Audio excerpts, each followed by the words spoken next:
The first rays of dawn crack over the Burgundian hills, and already you can hear the shuffle of wooden shoes on cobblestone.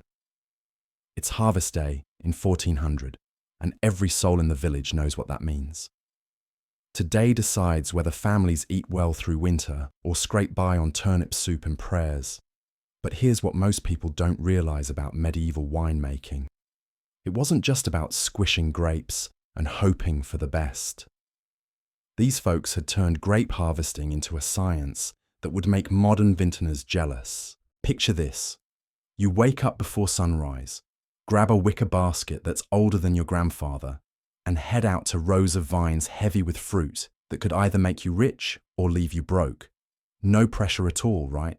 The crazy part is how much these medieval winemakers actually knew about their craft.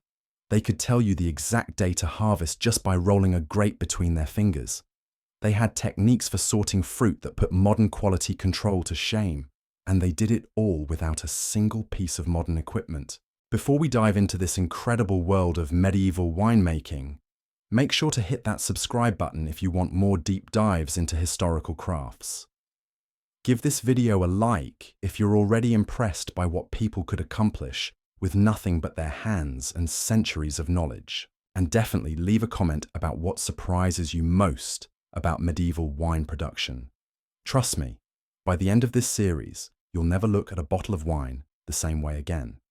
Now, let's talk about what harvest morning actually looked like in a Burgundian vineyard 600 years ago. The steward, basically the vineyard foreman, would be up hours before everyone else, walking the rows with a wooden cup, tasting grapes from different sections. This wasn't just casual sampling. He was checking sugar levels by taste alone, feeling for the exact balance of sweetness and acidity that meant perfect ripeness. Get it wrong, and months of work turned into expensive vinegar. The pickers started arriving as the mist still clung to the valley floor. These weren't random workers grabbed from the village square. Grape picking required skill that took years to develop. A good picker could evaluate a cluster in seconds, knowing exactly which grapes were perfect, which ones needed another day, and which ones were already past their prime. They worked in teams of 4 to 6, each person responsible for specific rows, moving through the vineyard like a well-oiled machine. Here's where it gets interesting. Medieval grape pickers used knives that were specially designed for the job. These weren't kitchen knives or farming tools. They were curved blades, perfectly weighted for cutting grape stems without damaging the fruit or the vine. Some families passed down the same harvesting knife for generations, each blade worn smooth by decades of use. The really experienced pickers could cut a perfect cluster without even looking, their hands moving by muscle memory developed over countless harvests. The sorting process happened right there in the vineyard, not back at some central location. Each picker carried 2 baskets, one for perfect fruit, destined for the finest wine, another for grapes that were good but not great. The damaged or overripe fruit went into a third container that would be processed separately. Nothing got wasted, but everything had its proper place in the winemaking hierarchy. But here's what made medieval harvesting truly remarkable: the speed. A skilled team could strip an entire vine in minutes, their hands moving so fast you could barely follow the motion. They had to work quickly because timing was everything.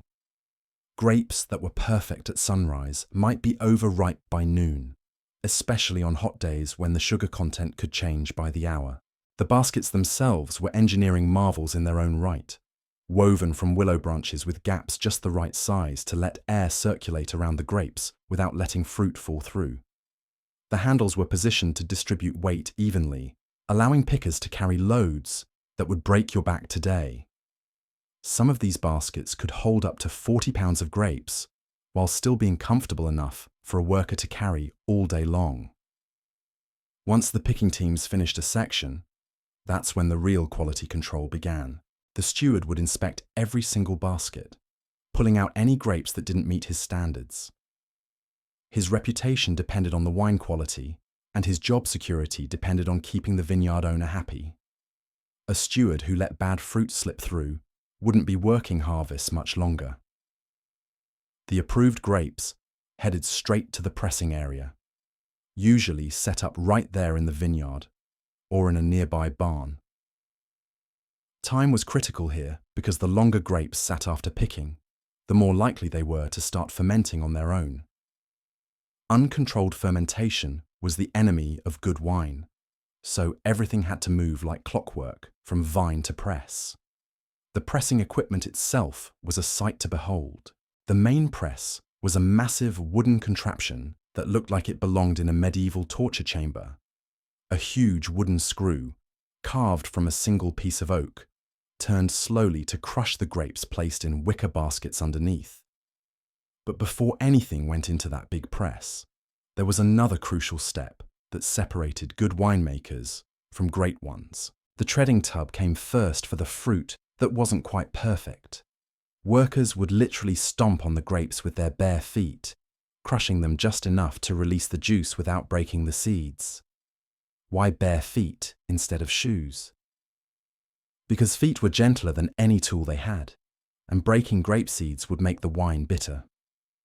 Plus, human feet could feel when they were crushing too hard or not hard enough. It was like having quality control built right into the process. The juice that came from treading was considered second-grade wine, but it was still valuable. Nothing got thrown away in medieval winemaking because waste meant hunger. Even the pulp left over from treading had uses. It could be fermented into a weaker wine for everyday drinking, or processed into vinegar for preserving food. Meanwhile, the premium grapes went straight to the big wooden press. Operating this thing was an art form that took years to master. Too much pressure too fast, and you'd break the grape seeds, ruining the flavor. Too little pressure, and you'd waste precious juice. The press operator had to judge exactly how much force to apply based on the type of grapes, how ripe they were, and even the weather conditions that day. The wooden screw mechanism required several men to operate, turning it slowly and steadily while listening to the sound of juice flowing into the collection vats below. Experienced press operators could tell just by the sound whether they were getting good flow or if they needed to adjust the pressure. The rhythm of the press became the heartbeat of the harvest, a steady creaking that told everyone the work was progressing as it should. As the pressed juice flowed into wooden vats, something magical started happening. The wild yeast that lived naturally on the grape skins began waking up, starting the fermentation process that would turn grape juice into wine. But this wasn't left to chance. The cellar master would add what they called balm, basically yeast saved from the previous year's winemaking, to ensure fermentation started properly and proceeded at the right pace. The whole operation buzzed with activity that would put a modern factory to shame, except everything was powered by human muscle and centuries of accumulated knowledge. The fermentation vats were like giant wooden cauldrons where the real magic happened. These weren't just any old containers. They were crafted from oak that had been seasoned for years, with iron hoops hammered tight by the village blacksmith. Each vat could hold hundreds of gallons, and keeping track of what was fermenting required a memory system that would make modern inventory managers weep with envy. The cellar master walked between these vats like a doctor making rounds, listening for the telltale sounds that meant everything was going according to plan. A healthy fermentation made a soft hissing sound, like a contented cat purring. Too quiet, and the yeast might be dying off. Too loud, and fermentation was running too hot, which could ruin months of work in a matter of hours. Here's where medieval winemaking gets really fascinating. They had to control temperature without thermometers, electricity, or any modern cooling systems. The cellar master would press his palm against the side of wooden vats, feeling for warmth that meant fermentation was proceeding at the right pace. Too hot, and they'd move the vat to a cooler part of the cellar or wrap it with wet cloths. Too cold, and they'd cover it with thick woolen blankets or move it closer to whatever heat source they had. The foam that formed on top of fermenting wine wasn't just ignored. It was carefully managed. This cap of grape skins and pulp had to be pushed down into the liquid several times a day, a process called punching down. If left alone, The cap would dry out and turn into a breeding ground for bacteria that could ruin the entire batch. Workers used long wooden paddles to break up this cap, mixing everything together to keep fermentation even throughout the vat. But punching down was dangerous work. The carbon dioxide produced during fermentation could knock a man unconscious if he leaned too far over a vat. Experienced cellar workers knew to wave their hands over the opening first, checking for that invisible layer of gas that could drop you faster than a club to the head. More than one winemaker learned this lesson the hard way, waking up on the cellar floor with a splitting headache and his fellow workers standing over him with worried faces. The cooper, the guy who made and maintained all the barrels, was probably the most important person nobody thought about during harvest time. While everyone else focused on grapes and pressing, he was frantically preparing containers for all the wine that would soon need aging. A good cooper could tell just by looking at a stave whether it would hold wine for years or leak like a sieve. His workshop smelled like wood shavings and the char from toasting barrel interiors, a process that added flavour to the wine that would age inside. Barrel making in 1400 was like watchmaking, except your watch weighed 200 pounds and had to hold liquid without leaking a drop. Every stave had to be curved exactly right, every hoop positioned perfectly, every seal tight enough to keep wine in, but loose enough to let the wood breathe. The cooper would mark each barrel with chalk, indicating its capacity and which vineyard strip the wine came from. This wasn't just record keeping. It was quality control that would determine pricing when the wine was eventually sold. During harvest, the cooper worked around the clock, repairing barrels that had developed leaks during storage and preparing new ones for the incoming wine. He could tell by the sound when hammering a hoop into place whether the barrel would hold up for years of aging or fail within months. His reputation rode on every barrel that left his workshop, because a leaky barrel didn't just mean lost wine, it meant lost money and angry customers. The really skilled coopers could even predict how different wines would age based on which barrels they went into. Oak from different forests imparted different flavours, and a master cooper knew which wood worked best with which grapes. Some barrels were reserved for the finest wines, others for everyday drinking wine, and still others for the experimental batches that might become next year's premium offering. As evening approached and the day's pressing wound down, the cellar master would make his final rounds. He'd taste samples from each vat, checking not just flavour, but also the progression of fermentation. His experienced palate could detect problems that wouldn't be obvious for days, allowing him to make adjustments before small issues became big disasters. The lees, the sediment that settled at the bottom of fermentation vats, had to be managed carefully. Too much, and it would make the wine taste muddy. Too little, and the wine might lack the complex flavours that came from controlled contact with dead yeast cells. The cellar master would use a long wooden rake to stir up just enough lees to enhance flavour without overwhelming the wine. Meanwhile, the day's pressed grape skins weren't thrown away. These pomace piles would be processed into a weaker wine called piquette, made by adding water to the crushed skins and letting them ferment again. It wasn't fancy, but it provided daily drinking wine for the workers and helped stretch the harvest's value.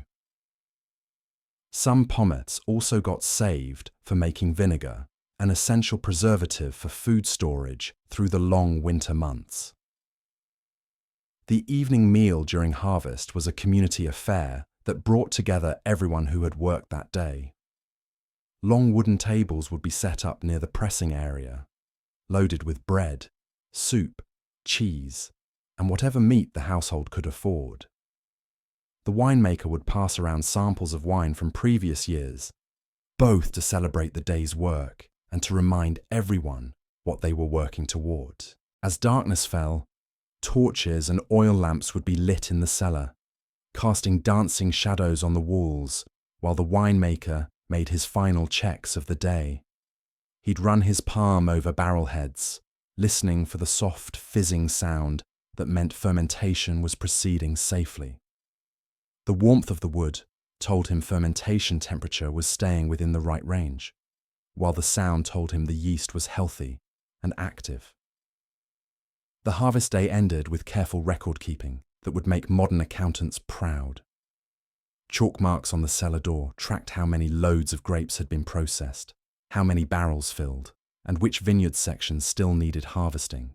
These weren't casual notes, they were critical business records that determined everything from worker pay to tax obligations to next year's planting decisions.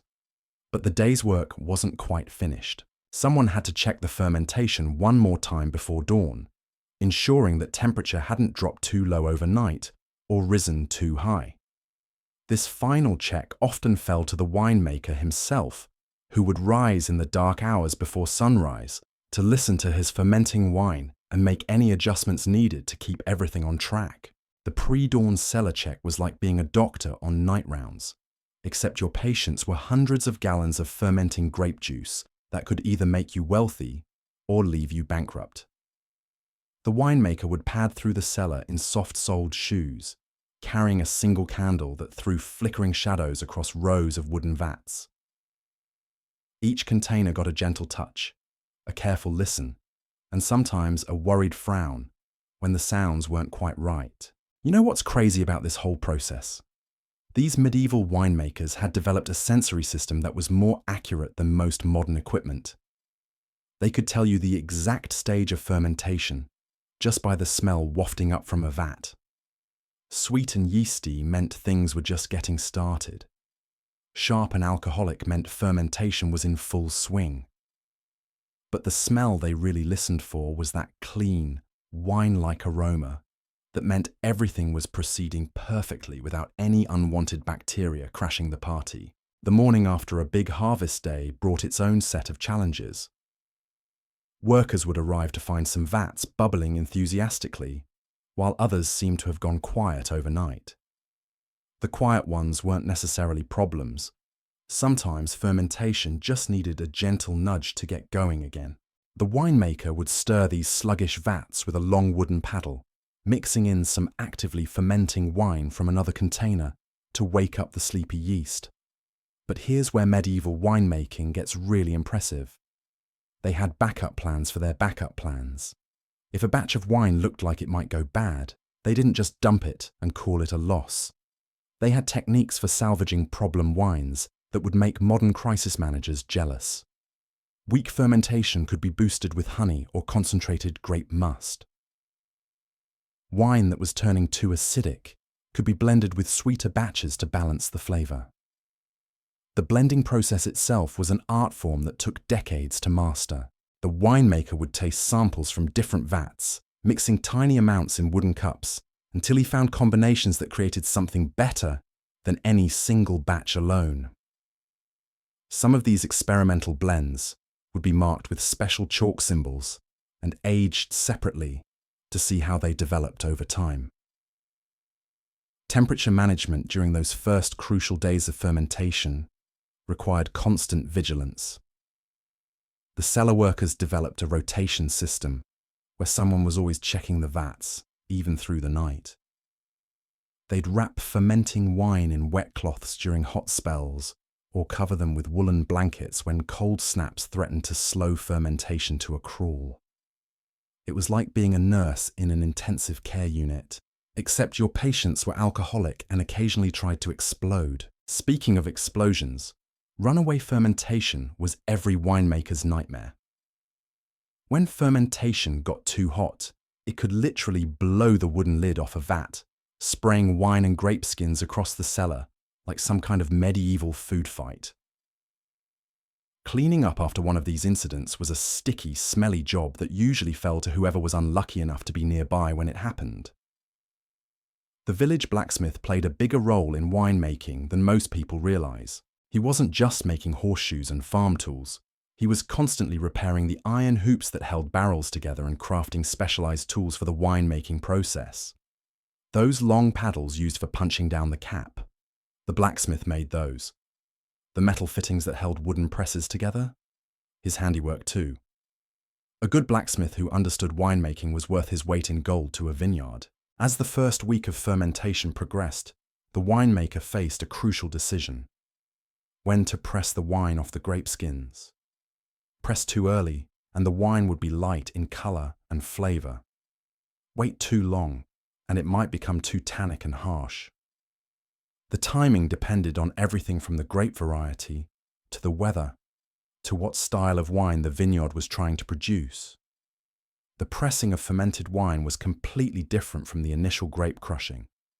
This time, they were separating liquid wine from the solid grape skins and pulp that had been fermenting together. The process required delicate pressure applied slowly over hours, coaxing out the wine without extracting bitter compounds from seeds and stems that had been soaking in the mixture. Different pressings produced different quality levels of wine. The first gentle pressing yielded the finest wine, clear and flavorful. Subsequent pressings extracted more wine, but of progressively lower quality. The final hard pressing produced a rough, tannic wine that was usually blended with earlier pressings or set aside for distillation into spirits. The wooden presses had to be cleaned meticulously between different batches to prevent cross-contamination of flavors. Workers would scrub every surface with brushes made from bundled twigs, then rinse everything with hot water and sometimes wine from previous years. The press cloths, thick woven fabrics that filtered the wine during pressing, required special care because any sourness or mold could ruin an entire batch. Here's something that would surprise modern winemakers. Medieval producers were incredibly precise about blending different pressings to achieve consistent flavor profiles. The master winemaker would taste each pressing separately, then combine them in specific proportions based on recipes that had been refined over generations. These weren't written recipes either. They were passed down through apprenticeships and stored in the winemaker's memory. The newly pressed wine went into fresh barrels that had been prepared specifically for this purpose. The cooper would have tested each barrel for leaks, seasoned the wood by filling it with water for several days, then emptied and dried it just before the wine went in. The first wine to go into a new barrel always tasted different from wine aged in previously used barrels, and experienced winemakers planned their production around these flavor differences. Barrel filling was another precise operation that required careful attention to detail. Fill a barrel too full, and fermentation gases had nowhere to go, potentially bursting the container. Leave too much empty space, and oxygen could spoil the wine. The winemaker had to judge exactly how much space to leave, based on how active fermentation still was, and how long the wine would age before the barrel was opened again. The chalk marks that appeared on barrel heads during this process weren't random scratches. They were a complex coding system that tracked everything about the wine inside. The vineyard section where grapes were grown, the date of harvest, the pressing number, and even notes about weather conditions during fermentation.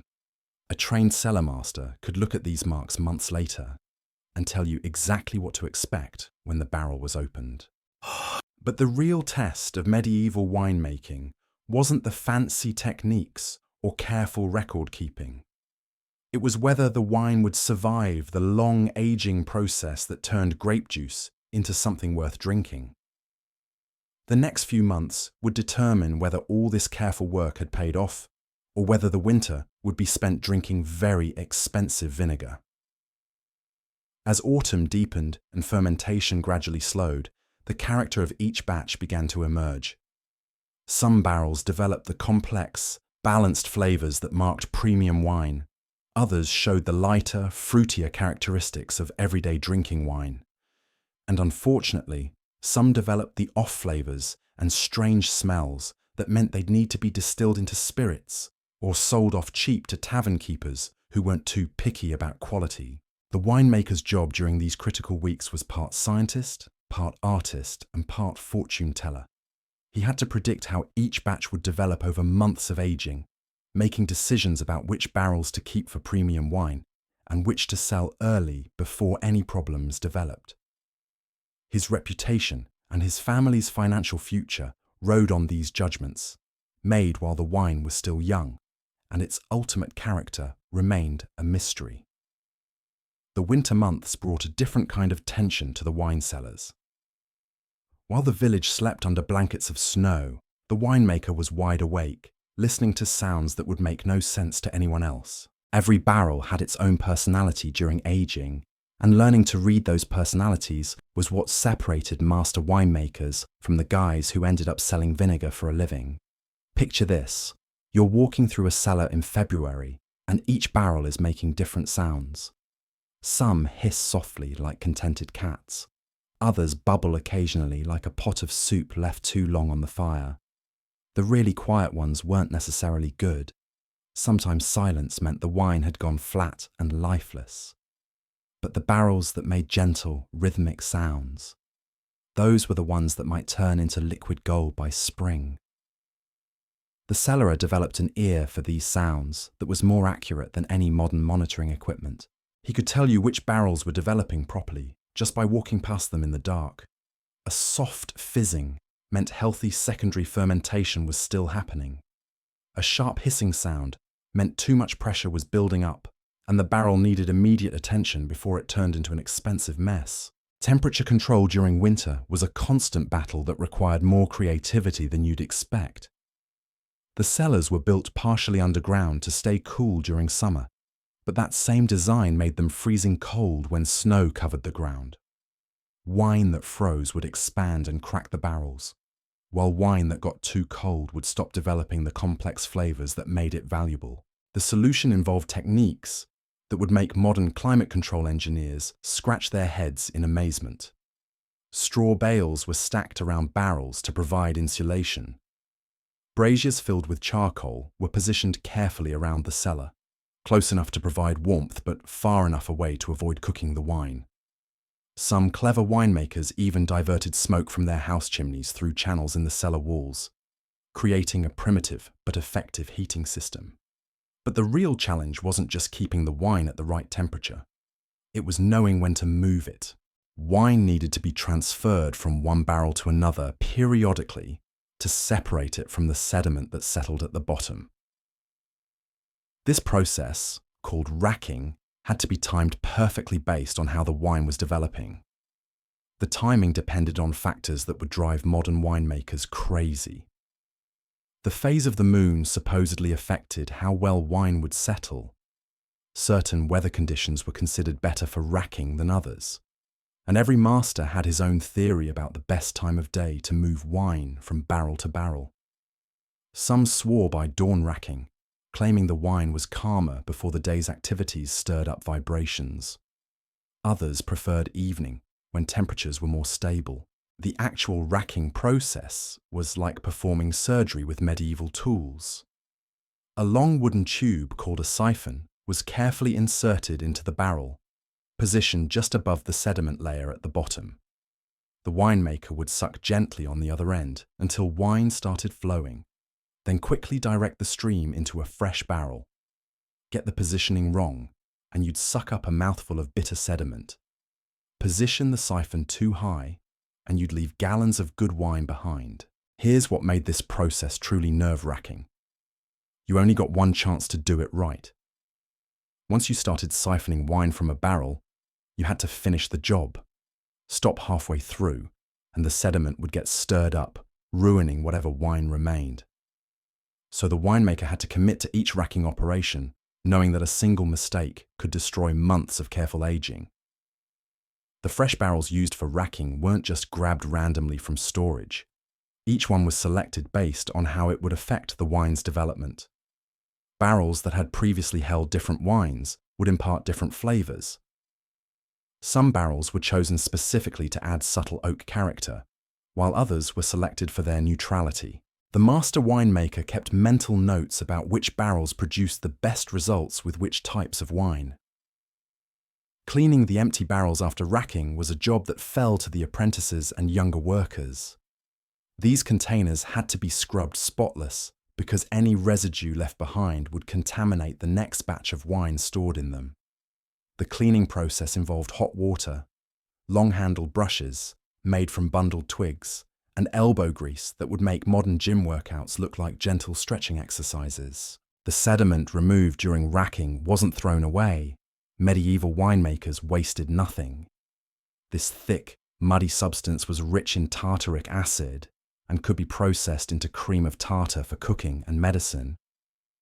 Some of it was also used to make a paste for polishing metal, proving that even wine waste had economic value in an economy where everything had to serve multiple purposes. As winter progressed into early spring, the winemaker faced another crucial decision.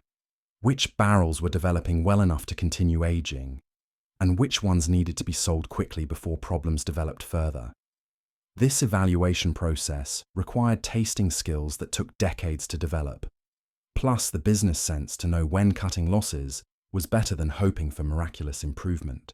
The tasting process itself was a ritual that combined scientific analysis with pure guesswork. The winemaker would draw small samples from each barrel using a wooden tool called a wine thief, basically a long tube with a valve at one end. He'd examine the colour, swirl it in a wooden cup to check the aroma, then take a small sip that told him everything about how the wine was progressing. But here's the tricky part. Wine in barrels during winter didn't taste anything like it would after proper aging. Young wine was often harsh, acidic, and unbalanced. The winemaker had to imagine how these rough flavours would smooth out over time, predicting the future based on subtle hints that most people couldn't even detect. It was like being asked to judge a painting that was only half finished, except your judgment determined whether your family ate well or went hungry. The best barrels were marked with special symbols and moved to the choicest spots in the cellar, areas with the most stable temperature and humidity. These premium wines would continue aging for months or even years, developing the complexity that commanded high prices from wealthy customers. The winemaker would check these special barrels more frequently, monitoring their progress like a parent watching over a gifted child. From sunrise grape picking to the final chalk marks on cellar doors, medieval winemaking was a masterpiece of human ingenuity that puts our modern shortcuts to shame. These craftsmen turned simple grapes into liquid gold, using nothing but their hands, their noses, and knowledge passed down through generations. Every step from vine to barrel required skills that would take years to master, and timing that could make or break an entire year's work. The next time you uncork a bottle of wine, remember those medieval masters who proved that the best technology isn't always the newest. Sometimes it's just knowing your craft better than anyone else ever has.